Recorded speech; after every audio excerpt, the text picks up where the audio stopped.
Muito bem, pessoal, está começando o Desperta ICL de hoje. Hoje é quarta-feira, 10 de janeiro, 7h01 da manhã. Estamos ao vivo, horário de Brasília. Muito obrigado à companhia de todo mundo que já está por aí. Seja bem-vinda, seja bem-vindo. Começando mais um dia de felicidade, por que não dizer, né? Até porque estou com uma camiseta nova que ganhei de presente. Vejam só, uma camiseta do Nirvana denunciando o quê, Jimmy? Denunciando a minha idade, óbvio, né? Se bem que o Nirvana é um negócio que entrou meio que na moda ultimamente entre os jovens, né? Aliás, eu sou um jovem, por isso que eu estou usando. Entrou na moda com os jovens e eu ganhei a camiseta do Nirvana. Muito bem, muito bom dia para quem já está por aí pelas redes sociais. Estamos ao vivo no Twitter, na Twitch, no Instagram, no Facebook e também no YouTube, os canais do Eduardo Moreira e ICL Notícias, também no canal do Leandro Demore e outros vários canais por aí. Fazemos uma transmissão multi-channel, né, Jimmy? Quantos canais a gente transmite, Jimmy? Você já contou quantos canais tem por aí? O Jimmy vai contar pra gente, fiquei até na dúvida agora, nunca tive essa dúvida. E também estamos ao vivo na TV aberta e na rádio, Rádio Brasil Atual, Rádio Heliópolis. Muito bom dia para quem nos acompanha pela rádio e para quem nos acompanha pela televisão, TV Quirimurê na Bahia e TVT também em São Paulo e Grande São Paulo. Muito obrigado pela companhia. Se você está chegando por aí, está acompanhando na sua rede social favorita, você pode deixar o seu like, deixar o seu comentário e também, por gentileza, claro, quem puder, assine os canais, ative o sininho, aquela coisa toda e compartilhe este programa para que a gente possa chegar para mais e mais pessoas, recomeçando o ano aqui no Desperta ICL. Ontem, terça-feira e ontem, segunda-feira, foi a nossa reestreia depois de 2 semanas de recesso. Eu sei que vocês estavam com saudades, mas agora a gente vai até o final do ano. Claro, vou tentar tirar umas mini férias, pelo menos aí, pelo meio do ano, né, para dar uma descansada, mas vamos até o final do ano, até porque esse ano vai ser um ano quente, né, pessoal? Não só em termos de temperatura, porque dizem que o tal do El Niño vai até mais ou menos abril, então teremos aí um ano complicado. Aliás, teremos um ano, esse começo de ano, um ano de muitas tempestades. Muita chuva, como nós já falamos no ano passado, então quem acompanha o programa sabe, já se preparou, já está organizado, já está ligada, já está ligado, mas teremos um ano quente em termos de política, porque esse ano 5.500 municípios do Brasil escolherão os seus prefeitos e vereadores e entre eles, claro, a gente vai focar nas principais cidades do país, as principais capitais também, porque é onde rola de fato o grande poder político. Esse ano vai ser um teste de estresse da extrema-direita brasileira e também da coalizão que saiu vencedora da eleição de 2022, para ver mais ou menos a quantas andam as coisas. Temos novidades em relação às eleições de São Paulo também. O aceite da Marta Suplicy deixou a prefeitura ontem, publicou uma carta, tornou pública uma carta da sua saída da prefeitura de São Paulo. O prefeito anônimo de São Paulo, o Nunes, parece que não gostou muito, mas a Marta finalmente aceitou, vai se refiliar ao PT e será, ainda não está formalmente anunciado, mas esse é o movimento que se espera, será a candidata a vice-prefeita na chapa do Guilherme Boulos em São Paulo. Então a gente vai ter uma eleição importante em São Paulo, super disputada, e também em outros lugares do Brasil. A gente vai tratar disso ao longo do ano aqui. Claro, você sabe, no ICL a gente chega sempre antes. Sempre antes. Quem acompanha o ICL sabe, e não só antes. A gente vai para a camada 2 de raciocínio, 3, 4, 5, 6. A gente vai até as camadas infinitas do raciocínio, porque se a gente ficasse o dia inteiro aqui só lendo notícia, vocês poderiam substituir o ICL, sei lá, pela assistente virtual lá, o aparelhinho aquele da Amazon, né? Não é o caso, ainda não somos substituídos pelo assistente da Amazon, né, ô Jimmy? Quantos canais a gente faz transmissão aí, Jimmy? 10 canais, muito bem, estamos ao vivo em 10 canais, em torno de 10 canais aí, pelas redes sociais espalhados por aí. Tem gente que nos acompanha também lá no ao vivo do Twitter, tem um ao vivinho lá, no ao vivo do Instagram e tal, mas a gente pede, se você puder, concentrar sua audiência no YouTube, que é onde rola a maior parte do nosso público. Estamos ao vivo todas as manhãs aqui para 12 mil, 13 mil, 14 mil pessoas, 15 mil pessoas, já chegamos a 20 mil pessoas, depende dos momentos históricos, porque nós navegamos aqui também conforme as notícias, claro. Esse ano eu tenho a sensação, na verdade eu tenho a certeza, porque vocês farão isso por nós também, porque esse programa aqui é nosso, afinal de contas, a gente vai bater o nosso recorde, né? Nosso recorde no ano passado, se eu não me engano, foi 20 mil pessoas ao vivo só nas redes sociais. E claro, temos a parceria aí da TV aberta na TVT em São Paulo, TV Quirimurê na Bahia, Rádio Heliópolis, a nossa nova parceira. Muito bom dia pro pessoal que nos acompanha em Heliópolis e também pela Rádio Brasil Atual. Tá bom? É isso, Jimmy? É isso? Então simbora. Vamos nós que tem bastante coisa rolando aqui. Olha, hoje temos um aniversário especial aqui desse cidadão maravilhoso, essa figura linda, né? Essa figura querida da música brasileira. O Lô Borges está fazendo aniversário hoje. Aliás, eu não vi quantos anos o Lô Borges está fazendo, né, Leandro? Vamos ver de novo aqui, porque eu pesquisei antes. Ontem o Jimmy Page fez 80 anos, o Lô Borges está fazendo 72 anos. Tá aqui, ó, foto desse maravilhoso artista brasileiro. Patrimônio do Brasil. Que saudades que eu tava do Brasil. Vocês não estavam com saudades desse Brasil? Nos últimos anos a gente só falou de outra coisa que não fosse esse Brasil. E aí agora o Lô Borges aí fazendo 72 anos, cantor, compositor, instrumentista, poeta, cara incrível, Clube da Esquina, tudo de bom Lô Borges, né, gente? É o tipo de coisa que a gente ouve a vida inteira e não enjoa, né? Tem aqui uma foto incrível dele tirada lá pro jornal O Povo de Minas Gerais, com o seu famoso, assim chamado disco do tênis. Quem conhece Lô Borges ama esse disco, acho que é o grande disco clássico do Lô Borges, depois que o Clube da Esquina se dissolveu, o Milton Nascimento foi lá fazer a carreira solo dele, as pessoas, cada um, né, o Flávio Venturini, cada um foi lá tocar a sua vida, o Lô Borges gravou esse disco maravilhoso, o disco do tênis.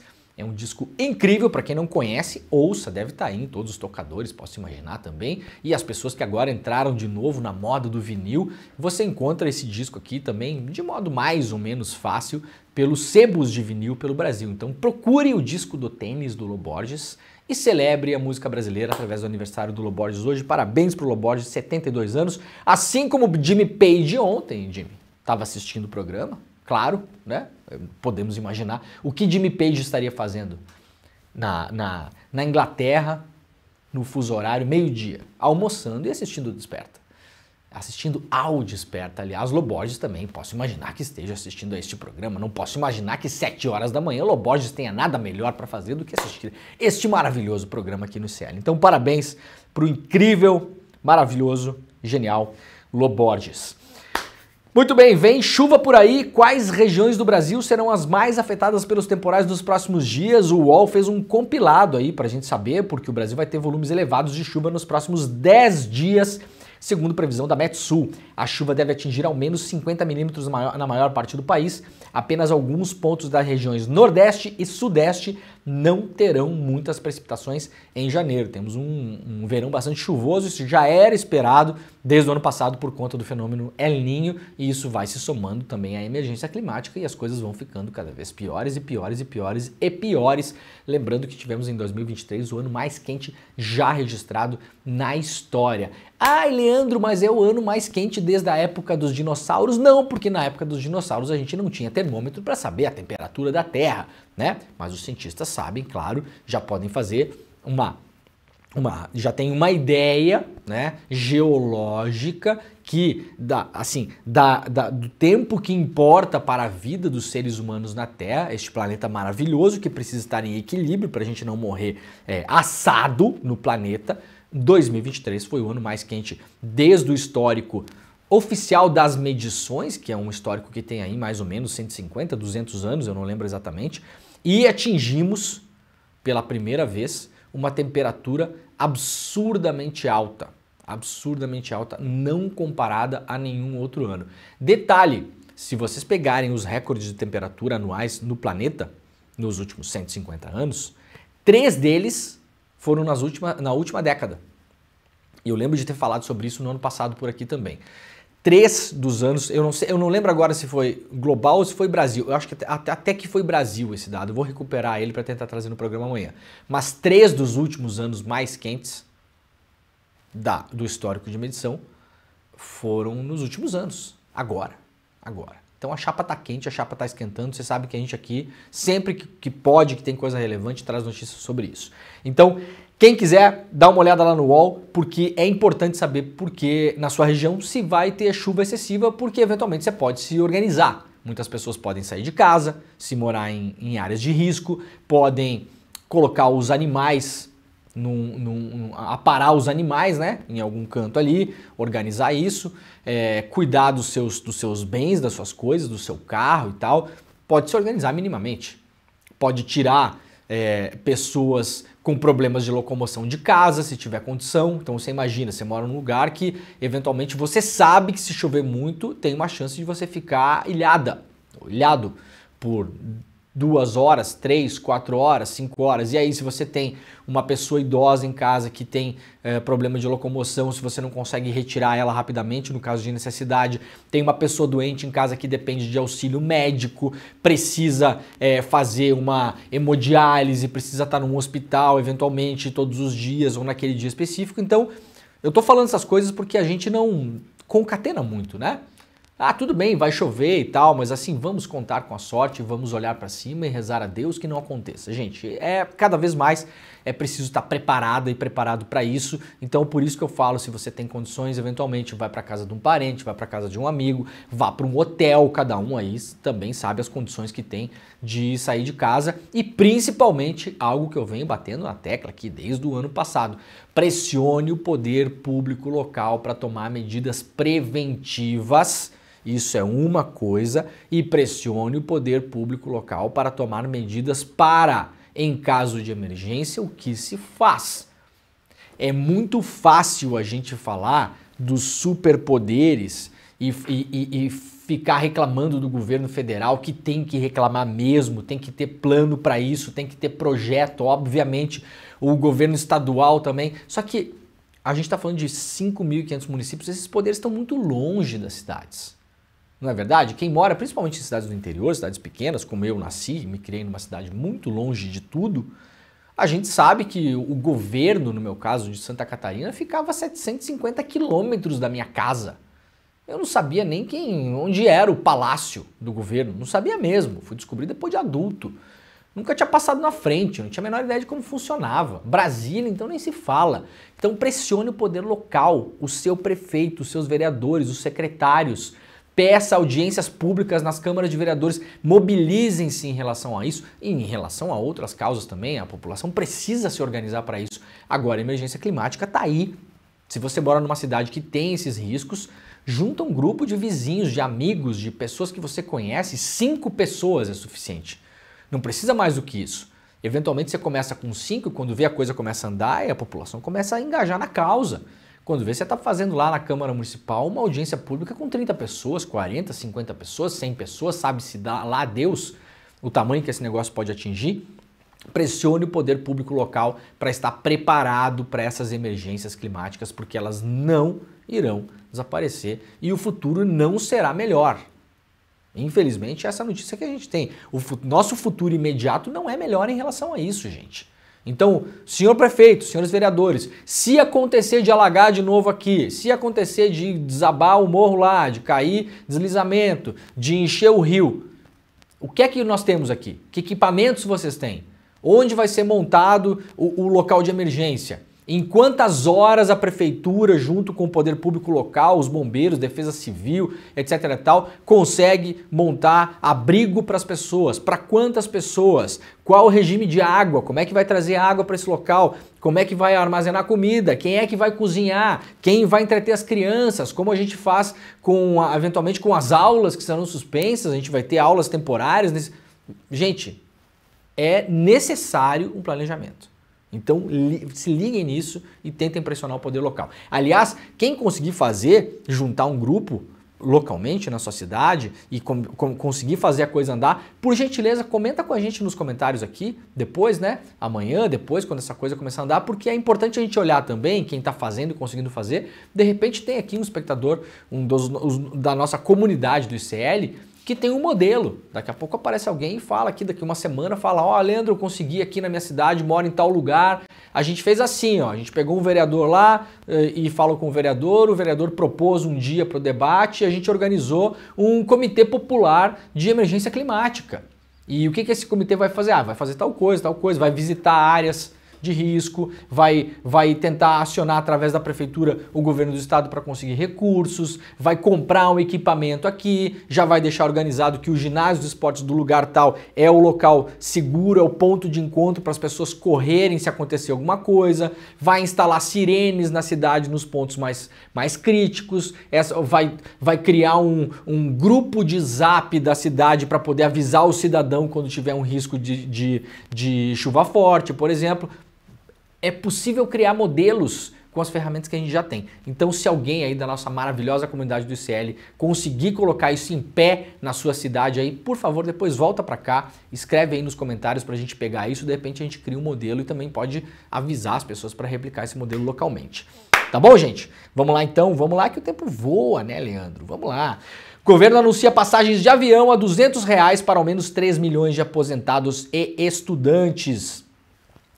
O ministro de Portos e Aeroportos, Silvio Costa Filho, afirmou nesta terça-feira que o programa Voa Brasil disponibilizará passagem de R$200 e será voltado a aposentados do INSS, que ganham até 2 salários mínimos, e também a estudantes do ProUni. O ministro afirmou que esse público equivale a 20 milhões de pessoas, mas que a previsão é que cerca de 3 milhões sejam beneficiados no primeiro momento.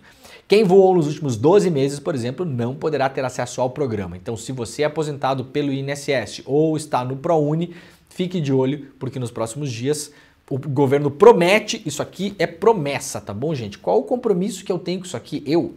A pessoinha, eu aqui, zero. Eu tô dizendo para vocês aqui o que o governo tá prometendo. Depois, se esse negócio não funcionar, eu vou vir aqui e vou falar, ó, não tá funcionando. Isso aqui é balela. É balela. Tá? Eu espero que funcione. Passagem aérea no Brasil, não só no Brasil, no mundo todo tá super caro, tá, gente? Não é só aqui não. Tá horrível no Brasil, já há uns bons anos, quem voa sabe, eu vou até mais do que eu gostaria. O preço é absurdo das passagens, então o governo vai tentar aqui facilitar para que pessoas aposentadas pelo INSS e pessoas que estão inscritas no ProUni tenham acesso a passagens de R$200. Tudo ainda a definir, os trechos, como vai ser vendida, etc. Então, fiquem de olho porque nos próximos dias essa venda pode começar aí para vocês. Lá no site do iclnoticias.com.br, editado pelo nosso querido e amado Chico Alves, Enem dos concursos, edital sai hoje para a seleção de 6.640 servidores. Isso aqui é uma matéria, como se diz, de serviço, está publicada lá no iclnoticias.com.br. A primeira edição do Concurso Público Nacional Unificado, chamado também de Enem dos concursos, terá edital publicado hoje. As provas estão previstas para acontecer no dia 5 de maio desse ano. O cronograma atualizado foi divulgado pelo Ministério da Gestão e da Inovação em Serviços Públicos. Segundo o Ministério, a Sesgran-Rio, empresa que venceu o edital, ficará responsável pelas provas. O número de cidades onde as provas serão realizadas foi ampliado e agora será 217 cidades espalhadas por todos os estados do país. Segundo o cronograma divulgado nesta quinta-feira, na semana passada, né?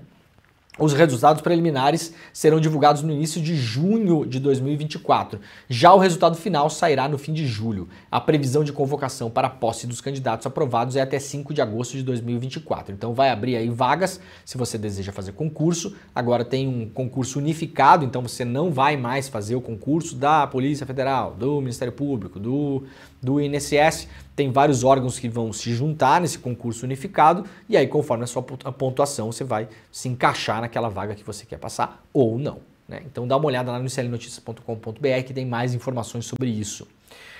No Rio de Janeiro, criminosos cobram R$500 mil para liberar a obra da prefeitura. Criminosos pediram R$500 mil para liberar a realização de uma obra pública na zona norte do Rio de Janeiro, o Parque Piedade. A denúncia do prefeito do Rio de Janeiro, Eduardo Paes, que pede a atenção da Polícia Federal e do Ministério da Justiça contra a quadrilha. O Parque Piedade foi anunciado pela prefeitura para ocupar o terreno da antiga Universidade Gama Filho, que faliu, né? Os prédios estão lá abandonados. Segundo planos divulgados pela prefeitura, o parque terá espaço para feiras e eventos com horta urbana, parcão, academia e campo de futebol, entre outras atrações. Lá no perfil do Twitter, o prefeito Eduardo Paes disse que recebeu a informação da empreiteira, que já está tocando a obra, e a quem a cobrança teria sido feita com exigência para a continuidade da obra, orçada em R$65 milhões. Tá aqui o tweet do Eduardo Paes. Atenção, Polícia Federal. Ricardo Capelli, recebi agora informações de que o crime organizado está pedindo dinheiro para a empreiteira responsável pelas obras do Parque Piedade. A ameaça de paralisar as obras caso o pagamento não seja efetuado, estariam pedindo aí R$500 mil para liberar as obras. Esse é o Rio de Janeiro de hoje, né, gente? Onde o crime organizado pede Pix para liberar a obra pública. Não que seja a primeira vez que isso acontece, tá? Ainda no iclnoticias.com.br, a Marta Suplicy pediu demissão da Prefeitura de São Paulo para ser vice na chapa do Guilherme Boulos. Marta Suplicy deixou na noite dessa terça-feira a Secretaria de Relações Internacionais da cidade de São Paulo. A carta de demissão foi entregada durante a reunião com o prefeito Ricardo Nunes. No cargo desde janeiro de 2021, quando foi nomeada pelo ex-prefeito Bruno Covas, ela seguiu na secretaria na atual gestão. Marta vai ser candidata a vice na chapa do deputado Guilherme Boulos à Prefeitura de São Paulo este ano. Na carta de demissão, a ex-secretária agradeceu a parceria da administração dos prefeitos Bruno Covas e Ricardo Nunes e afirmou que o cenário político da nossa cidade prenuncia uma nova conjuntura. Então temos aí agora, oficialmente, uma reaproximação da Marta com o PT, partido que ela deixou já há muitos anos atrás. A Marta, lembrando, ela era senadora na época do impeachment da Dilma, votou a favor do impeachment, tem um discurso célebre dela falando que sim, segundo o entendimento dela, havia a tal da admissibilidade, né, as condições para admitir o processo de impeachment da Dilma Rousseff. Deu uma entrevista na Folha de São Paulo no ano passado, onde repetiu isso, ou seja, o tempo passou e a Marta não mudou de ideia em relação ao impeachment da Dilma e falou, inclusive, para a Folha de São Paulo no ano passado, que não considera o impeachment da Dilma Rousseff um golpe. Então, há sim muita resistência dentro do PT em relação ao nome da Marta Suplicy, porém, temos aí o Geraldo Alckmin de vice do Lula. Então, assim, não precisa falar mais nada, né? Os tempos mudaram bastante nos últimos anos no Brasil. A política real sempre foi mais ou menos isso. Agora, talvez aí 5, 6, 7 anos atrás, esses movimentos não seriam aceitos naturalmente. E o movimento da Marta voltando para o PT e sendo vice do Boulos na chapa, lembrando que o Boulos é do PSOL, vai encabeçar a chapa, até porque fez uma votação muito expressiva para o governo de São Paulo, teve a chance de vencer as eleições em 2022, agora a Marta volta pro PT, vai ter ali atritos e coisas, mas o PT também, gente, para quem não conhece o PT sempre tem atritos internos, é um partido que debate política, na política feita de atritos. Na política nós não enxergamos inimigos, mas enxergamos adversários das nossas ideias.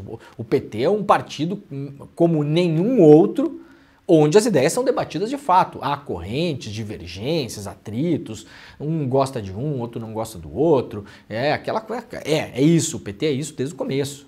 E agora a Marta volta, vai ter, claro, ali um muro, um paredão de pessoas que não aceitam, mas ela volta pelas mãos do Lula e aí também o PT também tem outra característica. O Lula falou amém, né? É assim que é, sabemos também. Então agora é uma chapa bem competitiva eleitoralmente, hein? A Marta tem o que se chama na política de recall, né? Ela tem o eleitor tem uma memória da Marta, o recall pode ser positivo ou negativo. Então o eleitor vai ter uma memória, por exemplo, o Nunes, prefeito de São Paulo, o eleitor não tem recall nenhum dele, ninguém conhece esse cidadão. Então se você vai para uma eleição com o Nunes, mesmo ele sendo prefeito, a quantidade de pessoas que tem recall do Nunes é muito menor, não tem pesquisa atualizada sobre isso, eu estou aqui chutando, mas chutando com alguma certeza. A Marta é muito mais conhecida do que o Nunes. E ela deixou uma imagem na população de São Paulo. E a imagem da Marta, ao longo dos anos, para o eleitor paulistano, ela é positiva. Ela é mais positiva do que negativa. A criadora do bilhete único, enfim, ela deixou marcas importantes na gestão dela. E aí, agora, a Marta, somando com o Boulos, que fez uma votação muito expressiva na sua candidatura ao governo de São Paulo em 2022, é uma chapa muito competitiva, arrisco dizer a chapa mais competitiva em termos de voto mesmo. Não é o que eu acho, se eu acho a chapa boa ou ruim. Eu acho que é assim, é a melhor chapa em termos de voto que foi montada até agora. Agora vamos esperar como é que as coisas vão andar. Tem aí possivelmente a chapa Tabata Amaral e Datena. Sabe-se lá, o Datena toda hora se filia um partido diferente, diz que vai, mas não vai. E no fim das contas, muita gente desconfia que o Datena só usa isso aí para aumentar o cacife dele na Band e aumentar salário. Né? É o que muita gente fala, é uma análise justa de ser feita. Eu não sei se é isso, se é a intenção do Datena, não tem como saber, só ele falando.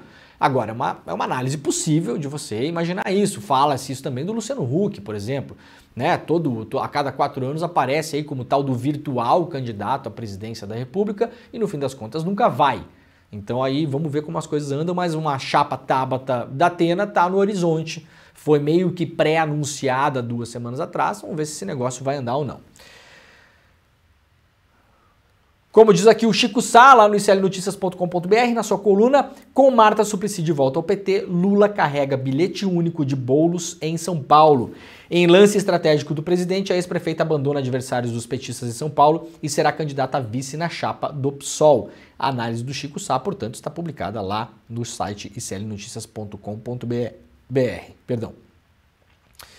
Vamos lá para a coluna do Guilherme Amado no Metrópolis. Decreto para recriar comissão de mortos volta a emperrar. A proposta do governo Lula para recriar a comissão de mortos e desaparecidos políticos voltou a emperrar. 2 meses após o aval do Ministério da Defesa, o texto segue na Casa Civil, que não deu prazo para levar o decreto à mesa do presidente. A minuta do decreto previa que ele fosse publicado ainda em 17 de março de 2023, atendendo a um pedido do governo de transição. Desde então, o projeto passou também pela Casa Civil, que segurou a proposta por semanas, e pelos Ministérios dos Direitos Humanos, da Justiça e da Defesa. Em meio à resistência das Forças Armadas ao assunto, o Ministério da Defesa fez uma análise breve e protocolar da proposta no fim de outubro. Esvaziada, a Comissão de Mortos e Desaparecidos Políticos foi encerrada às pressas no fim do governo Bolsonaro, contrariando o Ministério Público Federal. A comissão foi fundada no governo Fernando Henrique em 1995 e conseguiu detalhar as mortes de dezenas de vítimas da ditadura militar.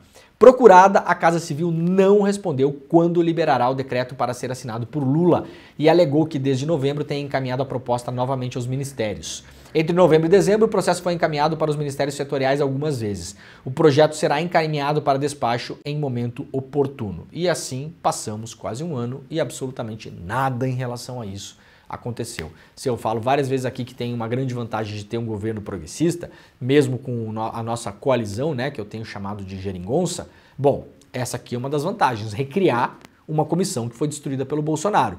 E ela não está sendo recriada, por quê exatamente? Qual a dificuldade? Isso aí é um decreto, é assinar um papel. Assim, tem dificuldade técnica, estão procurando pessoal, tem que refazer, tem que chamar gente, tem que recriar a comissão, qual que é? Por que isso não está sendo feito? Para não melindrar os militares de novo, essa história de novo, que não pode encostar nos caras? É isso? Ora, por favor.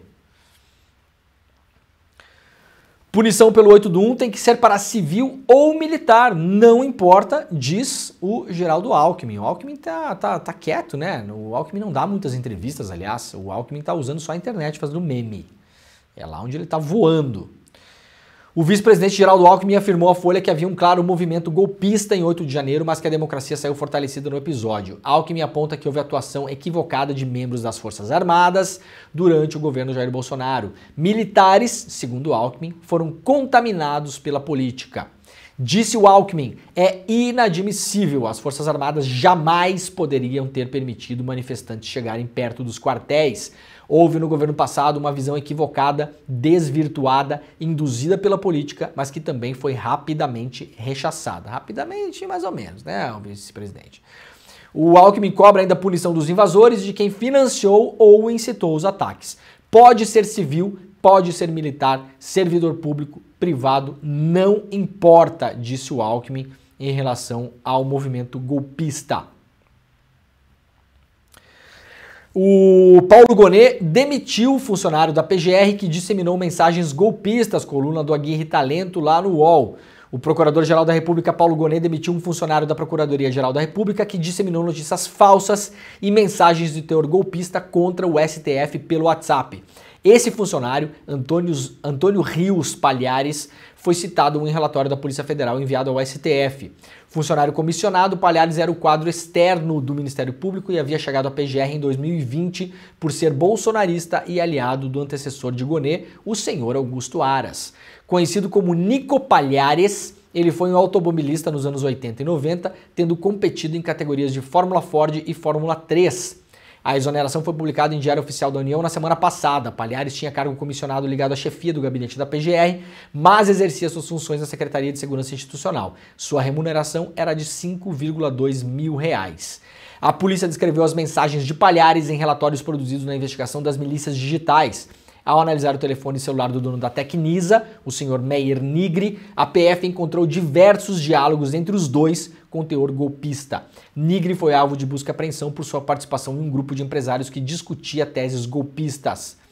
Palhares foi responsável por intermediar encontros de Nigre com integrantes da PGR, de acordo com os relatórios da PF. Também ofereceu um carro da PGR para transportar o empresário quando estivesse em Brasília. Olha aqui, no ano passado nós demos a notícia aqui de que a PGR tinha de algum modo alertado / acobertado esses empresários aqui. O senhor Augusto Aras. Lembram quando teve a operação em relação ao grupo de WhatsApp que tinha essa gente toda aqui, essa gente horrível? Que eu não vou botar foto porque essa hora não é a hora de botar foto de gente feia na timeline, né, ô Jimmy? É muito cedo. Lembram disso? Pois bem, agora nós sabemos, por um relatório da PF, em relação às milícias digitais, que um funcionário da PGR intermediou a ligação da PGR, da Procuradoria, com o empresário Meyer Nigre, inclusive oferecendo um carro para transportar o... Gente, vem cá. Vem cá. Se você criar o Comitê de Proteção Ambiental da Emergência Climática na sua cidade, como a gente estava falando antes aqui, você,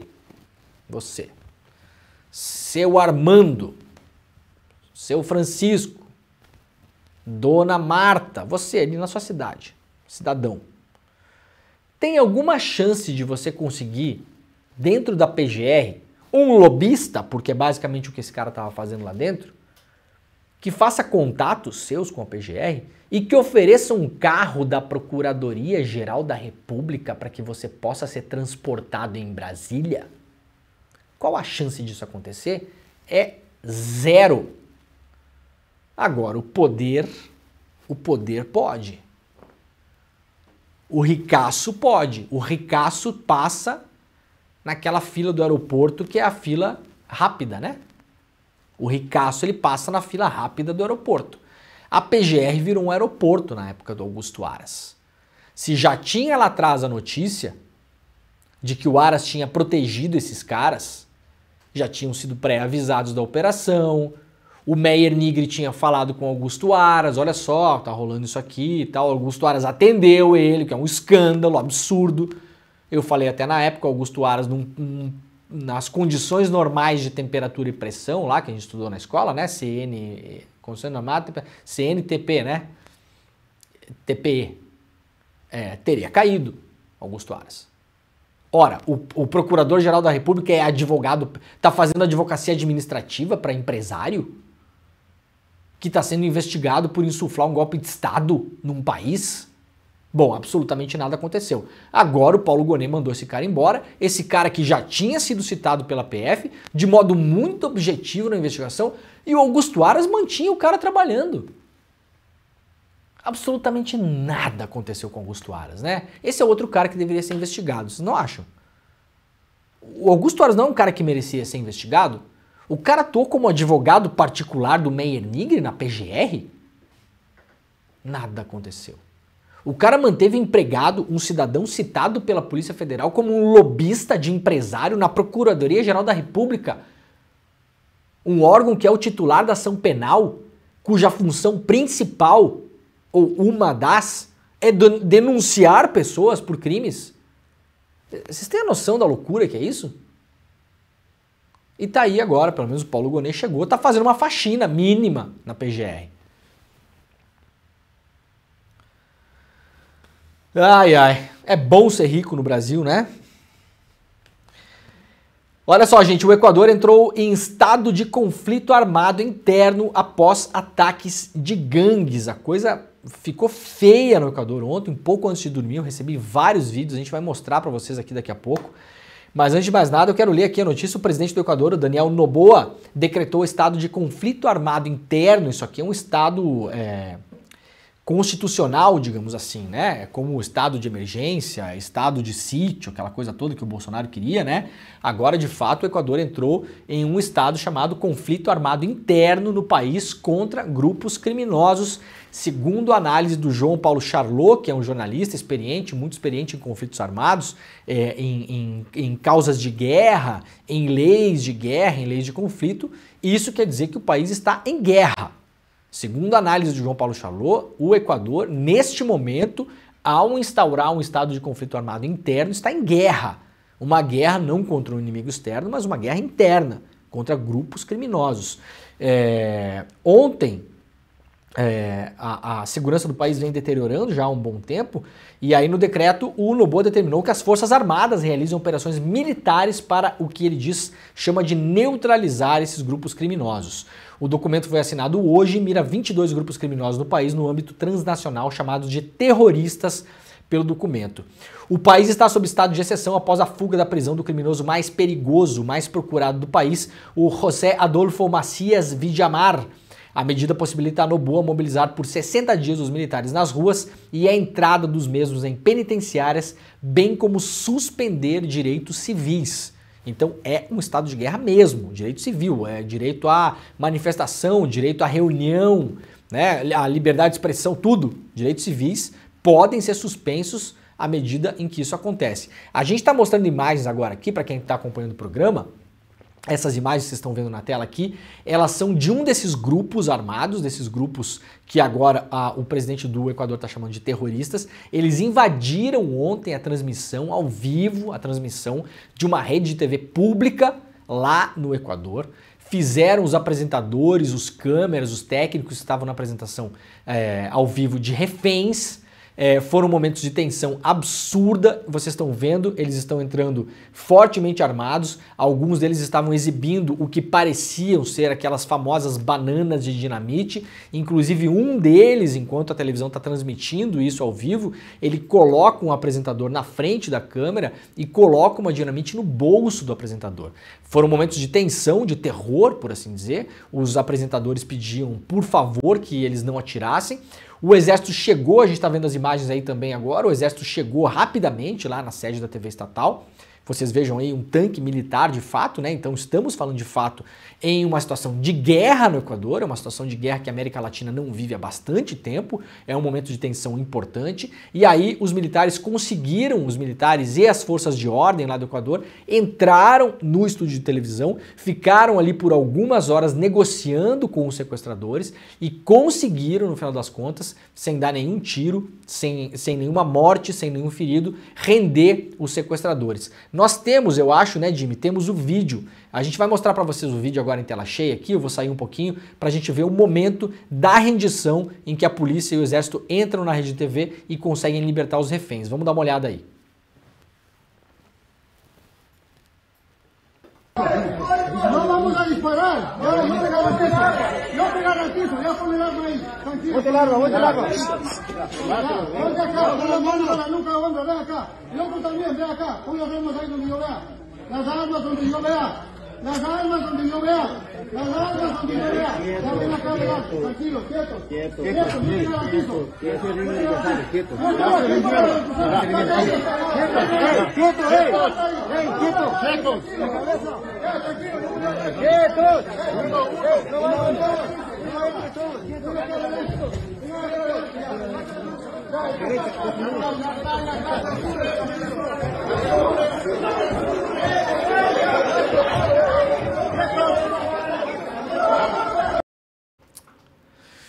Muito bem, então o presidente do Equador declarou guerra às facções em meio à onda de violência que matou 10 pessoas. O Noboa acionou as Forças Armadas contra os criminosos que fizeram sequestros, explodiram bombas e invadiram televisão, reporta aqui a Folha de São Paulo. E o decreto de conflito armado interno no Equador significa guerra civil. Isso aqui é a opinião do João Paulo Charlot, colega jornalista, especialista, né, nessa seara dos conflitos armados.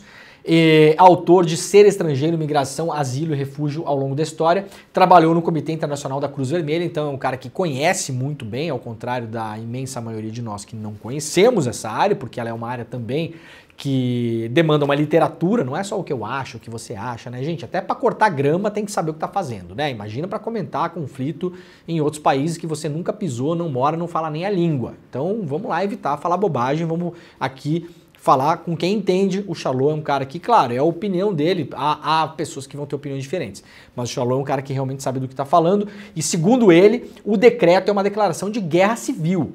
O texto presidencial não usa exatamente esse termo, e sim seu correspondente técnico e jurídico, conflito armado interno, para referir-se ao embate com as forças estatais e 22 grupos de crime organizado no país. O artigo do Charlot está publicado hoje lá na Folha de São Paulo, para quem quiser ler, está na capa da Folha. Filho de brasileiro diz que seu pai foi sequestrado no Equador. Estamos desesperados. O Itamaraty monitora a situação. O Itamaraty acompanha a denúncia do sequestro do brasileiro Tiago Alan Freitas, de 38 anos, em Guayaquil, no Equador, nessa terça-feira. Ele é de São Paulo e mora no Equador há 3 anos, onde tem uma empresa que faz churrasco brasileiro. Em vídeo nas redes sociais, Gustavo, filho de Tiago, afirmou que a família pagou parte do resgate e está desesperada por não ter o restante do dinheiro. Para quem quiser saber então um pouco mais, um artigo que aprofunda um pouco a história, para explicar rapidamente também, para vocês terem uma ideia do que está acontecendo lá no Equador, o que acontece no Equador, que declarou o estado de emergência após fuga de líder da facção, um texto publicado pelo Diário do Centro do Mundo, o DCM, então clica lá, diariodocentrodomundo.com.br, dá para você ter uma ideia rapidamente sobre o que está acontecendo. E isso, claro, é destaque em vários jornais pelo mundo. Eu peguei 2 exemplos aqui, a capa do New York Times, aqui a manchete principal e a foto, né? São os 2 principais destaques da capa do jornal The New York Times. Hoje fala sobre o Equador, e também os jornais europeus, aqui na capa do jornal Corriere della Sera, o jornal italiano, um dos 2 jornais mais importantes da Itália, 3 na verdade, né?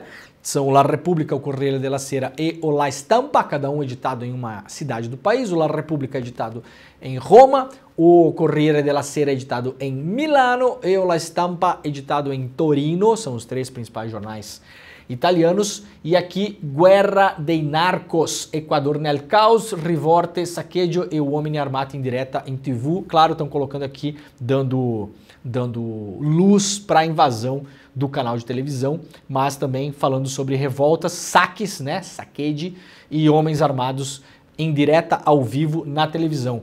Os 2 chefes que amedrontam o país, quem são eles? I due boss che spaventano il paese, que sono, aqui também mostrando quem são os principais chefes dos narcos, né? Como se diz em italiano, os narcos são os traficantes, os narcotraficantes. Lá na capa do jornal inglês The Guardian, também, na primeira fila, está aqui o conflito no Oriente Médio. O The Guardian é talvez o jornal do país que mais cobre conflito armado, é um jornal, por assim dizer, especialista em cobertura de guerra, mais do que qualquer outro, e não só na cobertura, dá muito destaque para a guerra. Vocês podem ver na capa do New York Times, o conflito no Mar Vermelho, por exemplo, não estava na capa hoje. No Guardian tá, né? É com muita frequência que isso acontece. Mas aí já na segunda linha aqui destaque para o que aconteceu no Equador, e também como o Corriere della Sera e como o New York Times, dando, claro, destaque para a invasão da transmissão em direta, como dizem os italianos, lá na TV equatoriana. Equatorenha, né? Equatoriana? Equatorenha? Equatorial? Não, Equatorial é a empresa que faz energia elétrica em Porto Alegre, que é uma porcaria, inclusive igual a Enel em São Paulo, né? Muito bem, vamos monitorar a situação e ver o que acontece ao longo do dia, ao longo da semana.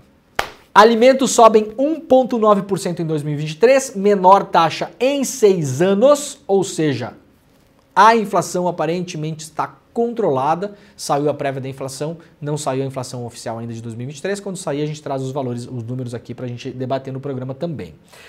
Olha, nós demos ontem a notícia de que o Jorginho Mello, governador de Santa Catarina, ia finalmente dar um emprego para o filho dele no próprio secretariado. Vejam que beleza, você é eleito governador de Santa Catarina, pregando o quê? O Estado mínimo, né? Porque o Estado tem que ser mínimo, mas o mínimo que sobrar é meu.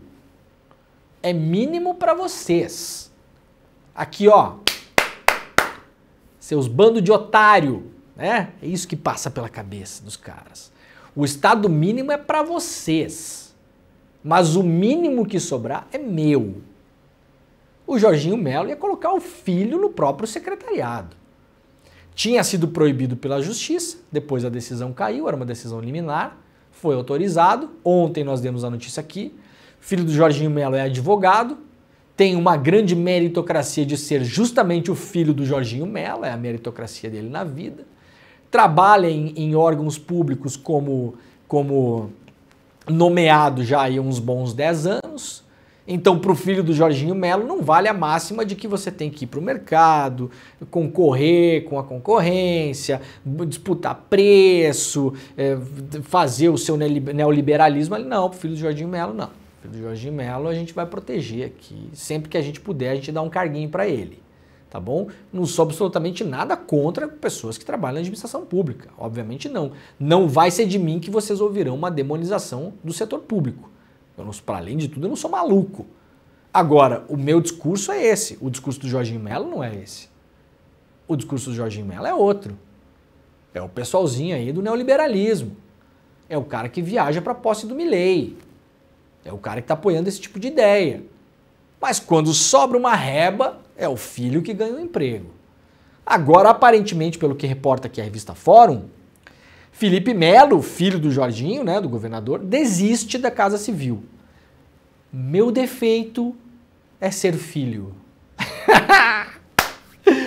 Ai, Jimmy, o seu defeito é ser filho também, ô Jimmy, será? Será que o nosso defeito é ser filho? Coitado do meu pai e da minha mãe, eu jamais falaria isso, né? Qual que é o defeito do filho do Jorginho Melo? Ser filho do Jorginho Melo. Ô Felipe, isso não é defeito, Felipe, isso aí já te deu emprego aí à torto e à direito. Isso é uma vantagem competitiva no mercado. Você tem que colocar isso no LinkedIn, Felipe Melo. Coloca no seu LinkedIn. Advogado, formado não sei aonde, filho do Jorginho Melo. Qual foi a principal profissão do Felipe Melo nos últimos anos? Ser filho do Jorginho Melo. Como assim o seu defeito? Isso aqui é, como é que fala? É o macho branco chorando, né? Homem branco chorando, como é que é o meme? O meu defeito é ser filho. Eu não posso nem assumir um cargo indicado pelo meu pai no governo do meu pai. Isso é um absurdo. Qual que é o meu defeito? Ah, não é mole não, né, gente? Qual que é o defeito de vocês aí? Falem pra mim nos comentários. O meu defeito é amar demais. Não tem uma frase assim? O seu defeito é amar demais? O defeito do Jimmy é torcer para o Flamengo. O defeito do Jimmy é torcer para o Flamengo. Né, Jimmy? Isso não? O meu defeito, qual que é o meu defeito? O meu defeito é que o Grêmio não contratou ninguém esse ano. E a gente vai cair para a Série B de novo se esse time que for sem o Soares pro Brasileirão. Vai cair. Vocês escrevem o que eu tô falando.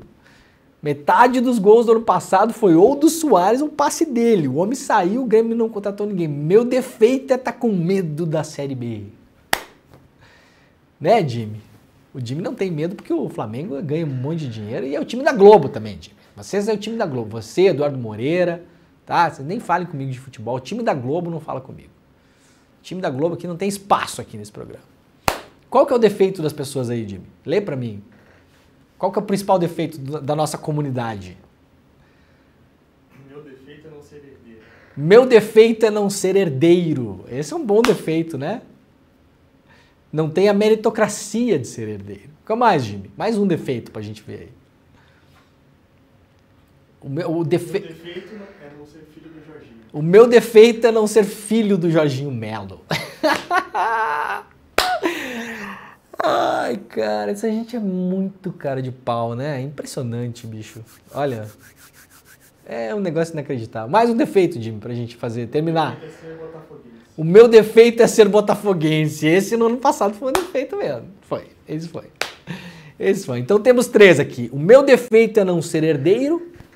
O meu defeito é não ser filho do Jorginho Melo. E o meu defeito é ser botafoguense. E o defeito do Jimmy é ser flamenguista. E o meu defeito é pensar que o Grêmio vai cair para a Série B pela 3ª vez. Porque não está contratando absolutamente ninguém. Daqui a pouco eu vou lá fardar. Ô, Renato, eu tô pronto, viu? Tô pronto. Aliás, machuquei o mindinho esses dias jogando bola, porque eu sou goleiro, um exímio goleiro. O jogo terminou 16-15, ou seja, eu tomei 15 gols, Jimmy. Sabe o que é isso? Conhece algum goleiro que já tomou 15 gols? Eu.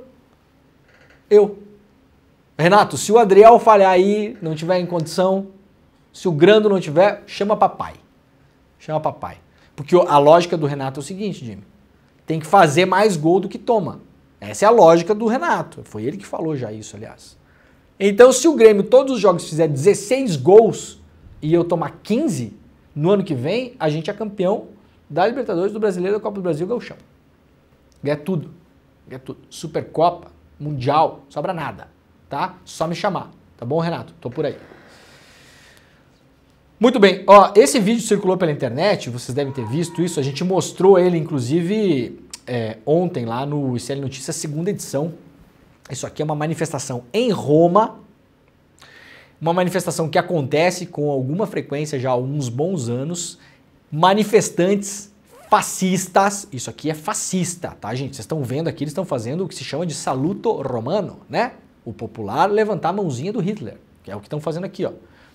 Né? Do Mussolini. O Mussolini, aliás, copiou isso dos Césares romanos, dos imperadores romanos. Para quem já foi à Itália, para quem já foi a Roma, viu que vários imperadores romanos estão nessa posição, né? Fazendo isso aqui. E isso depois vira um símbolo do fascismo.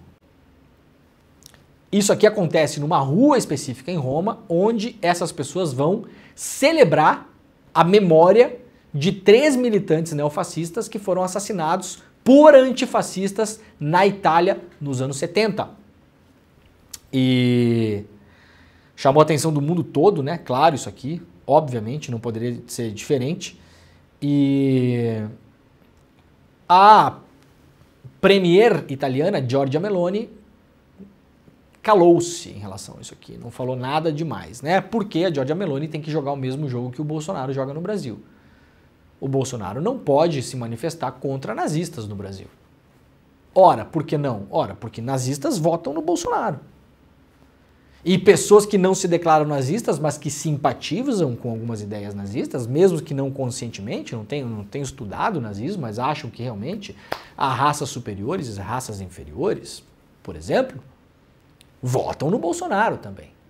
Então é claro que a Giorgia Meloni, assim como o Bolsonaro, assim como Matteo Salvini, Viktor Orbán, Donald Trump, Javier Milei e outros, não podem se manifestar contra isso aqui. Essa manifestação acontece já na Itália há alguns anos. Ela era pequena. 2 anos atrás, ela foi maior em relação aos outros anos. Já chamou atenção, mas esse ano, de fato, tinha assim, ó, 4, 5, 6 vezes mais pessoas do que aquela outra. É um negócio realmente impressionante, mostrando que a extrema-direita não está derrotada, não está silenciosa, está organizada, é uma extrema-direita global. Eu já falei, quem acompanha o programa sabe aqui, a frase usada pela Giorgia Meloni na eleição dela, o mote de campanha da Giorgia Meloni era Dio, Pátria e Família. Deus, Pátria e Família. Isso não é por acaso. A Giorgia Meloni não tirou da cabeça dela uma frase que o Bolsonaro usou no Brasil. O Bolsonaro não tirou da cabeça dele uma frase que, muito semelhante, em outro momento histórico, levando as pessoas aos mesmos lugares quando você fala Deus, Pátria e Família, Adolf Hitler usou na Alemanha. Tá bom? Essas coisas não são por acaso.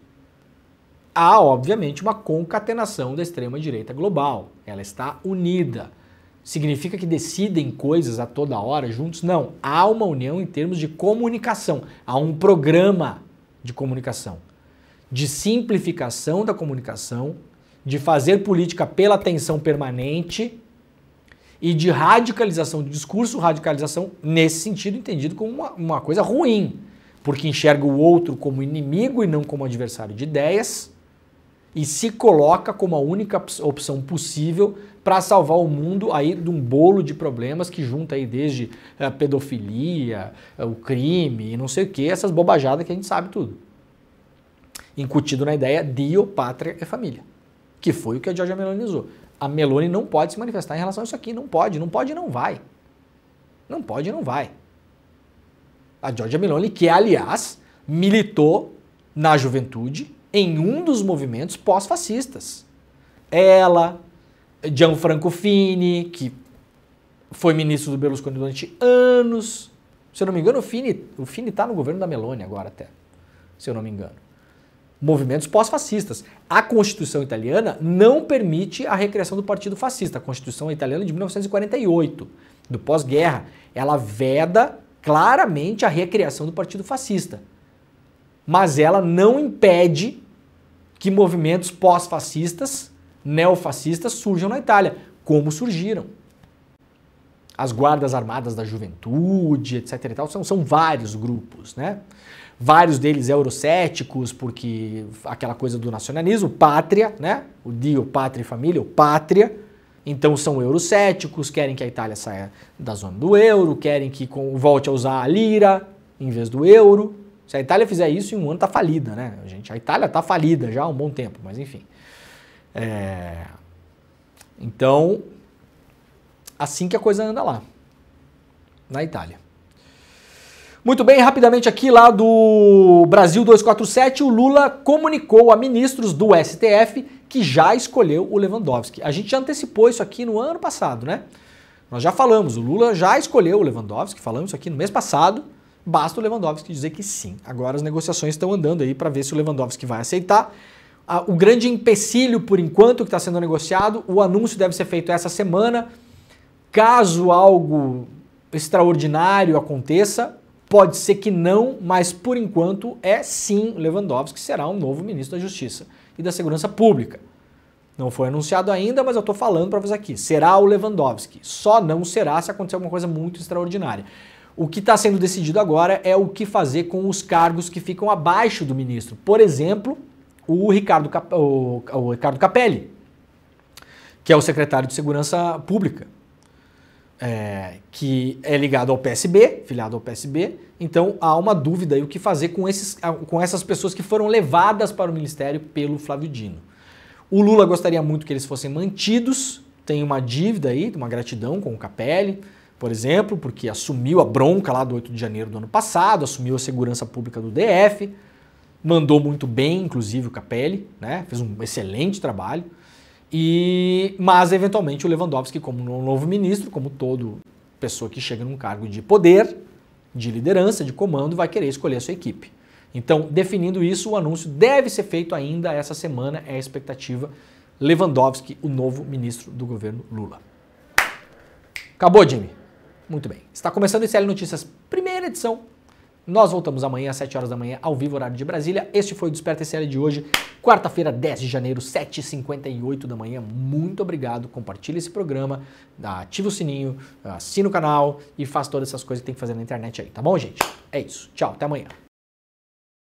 Todo ano em janeiro eu faço o meu encontro Mapa da Mina, onde eu falo para as pessoas as minhas previsões em relação ao que eu acho que vai acontecer no mercado financeiro ao longo do ano. A gente sempre acerta bastante, mas em 2023 aconteceu o que parecia impossível. A gente acertou tudo, todos os mercados, mais do que qualquer banco, qualquer corretora, qualquer casa de análise.